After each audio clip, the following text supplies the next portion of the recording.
Hello, everyone.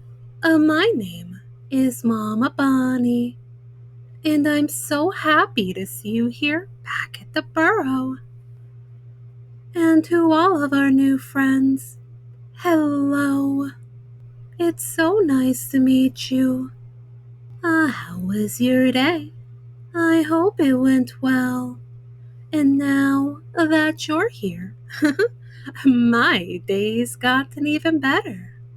For tonight's story, I thought we could have a slumber party story. Oh, doesn't that sound like fun? But we can't have our party story unless we're all comfy cozy. So make sure you're wearing something comfy. And don't forget to bring your favorite stuffy. I think they're gonna want to hear the story too, don't you? Oh, well then, are we all comfy? Let's get started. Shall we? Tonight's story is the Berenstain Bears and the Slumber Party. Sometimes little bears, a good behavior ends when they pack their pajamas and stay over with friends.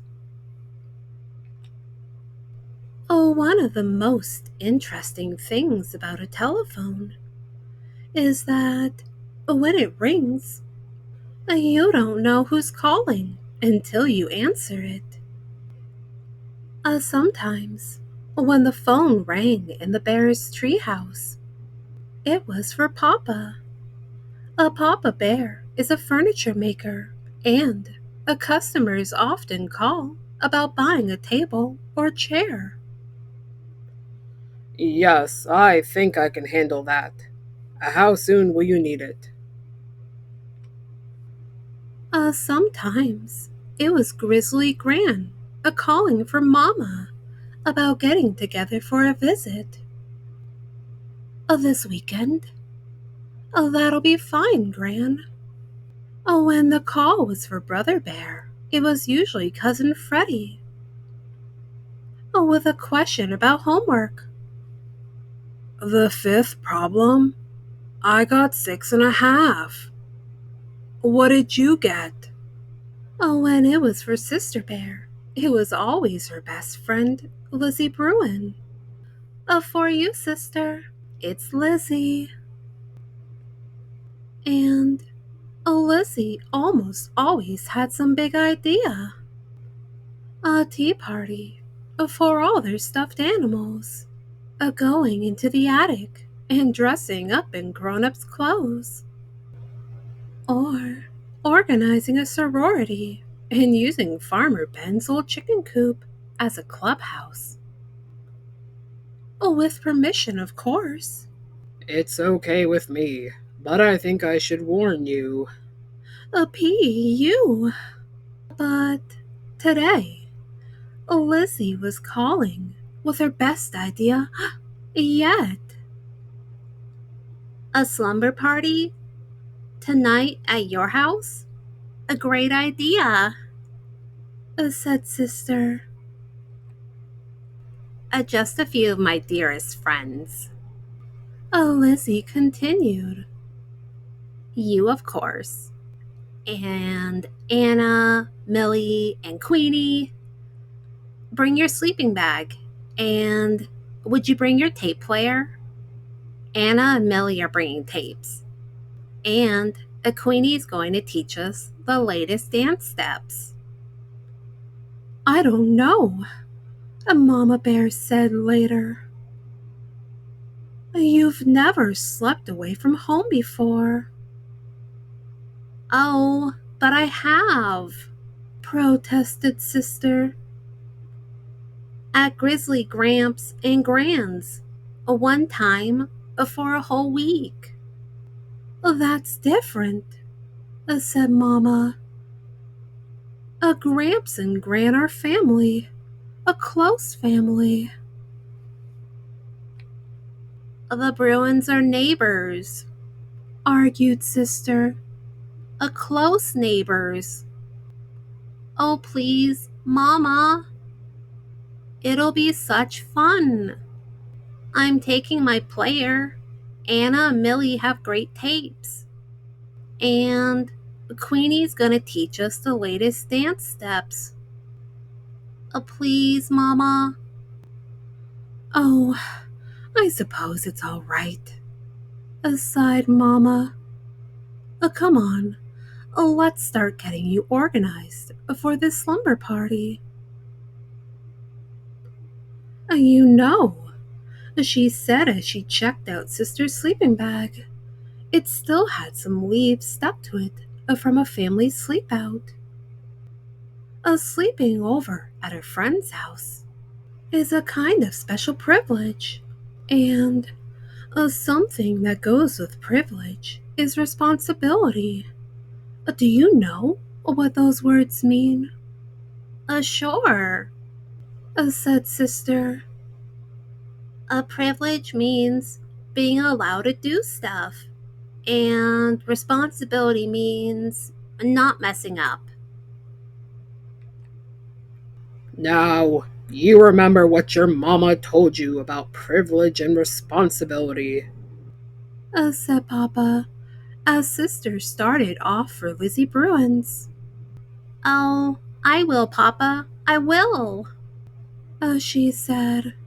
But Sister wasn't very far along the road to Lizzie's before she began thinking about all the fun and excitement she was going to have at the party.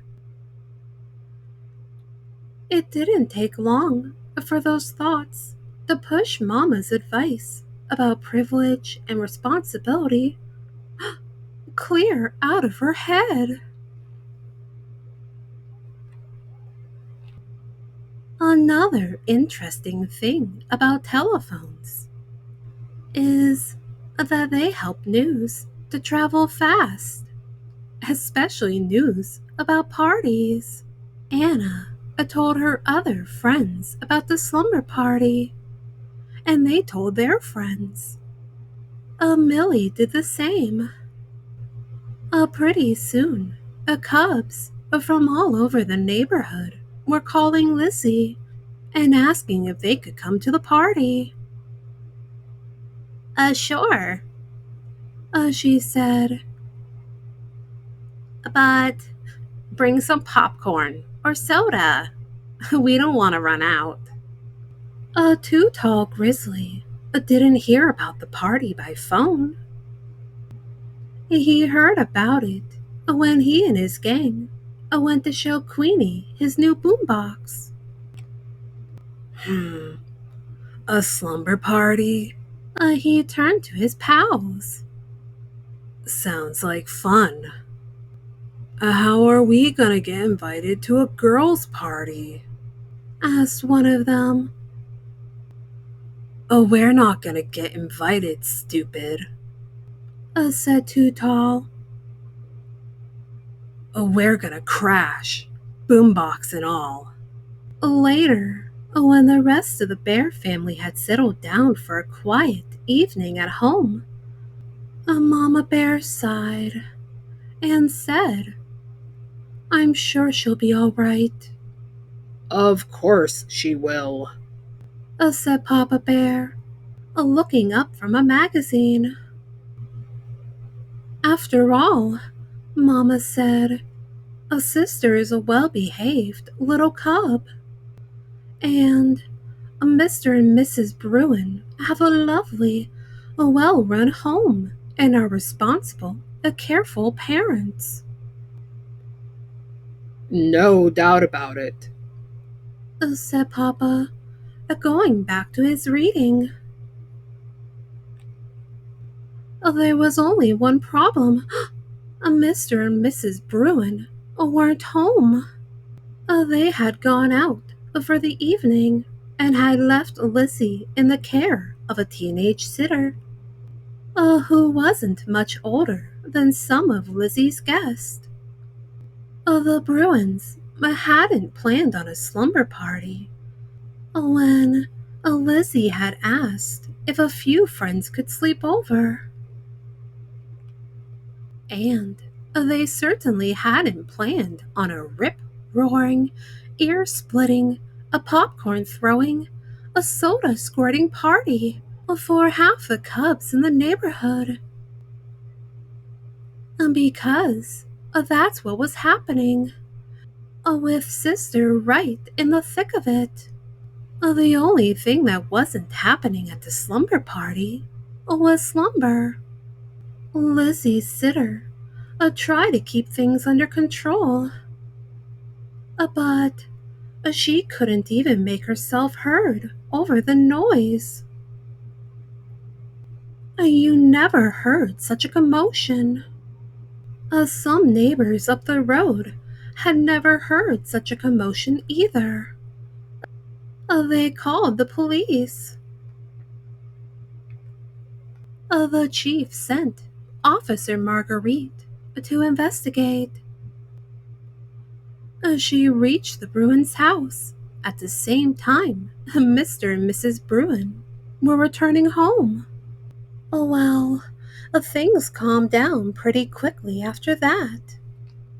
The party was canceled. Parents were called. Lizzie was sent to bed. And an angry and disappointed Mama Bear came to take Sister home. "I'm angry and disappointed," said Mama Bear as they walked home through the night.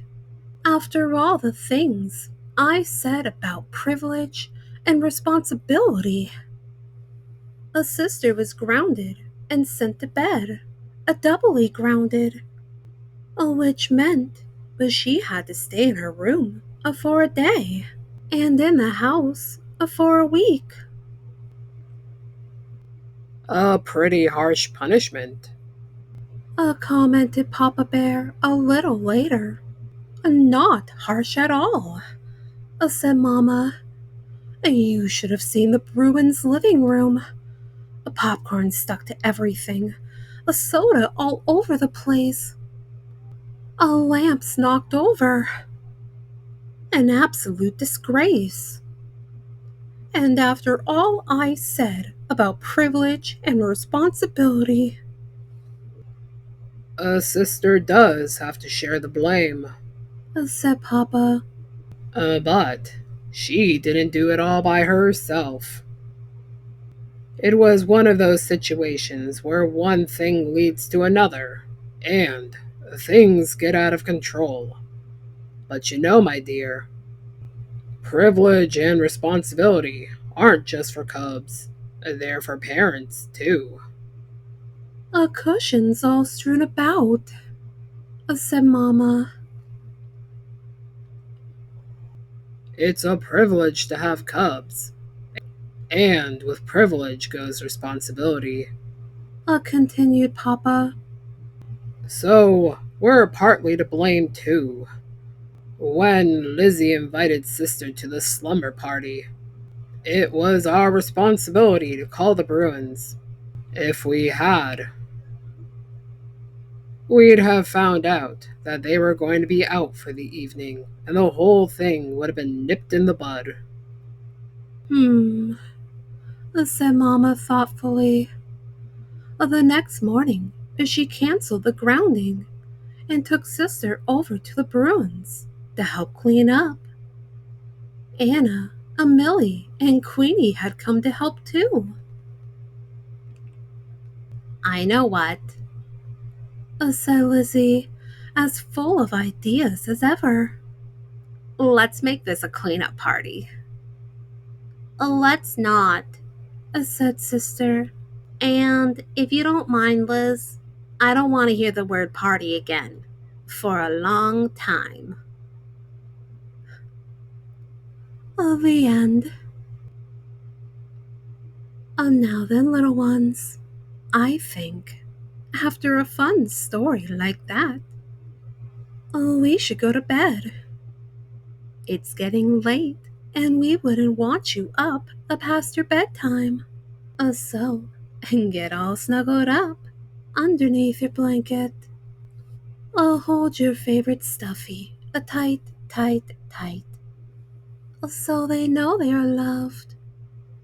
Oh, and dream some wonderful dreams. And while you're having those wonderful dreams, I'll get our story ready for next time. How does that sound? And always remember, Mama Bonnie loves you very, very much. A good night.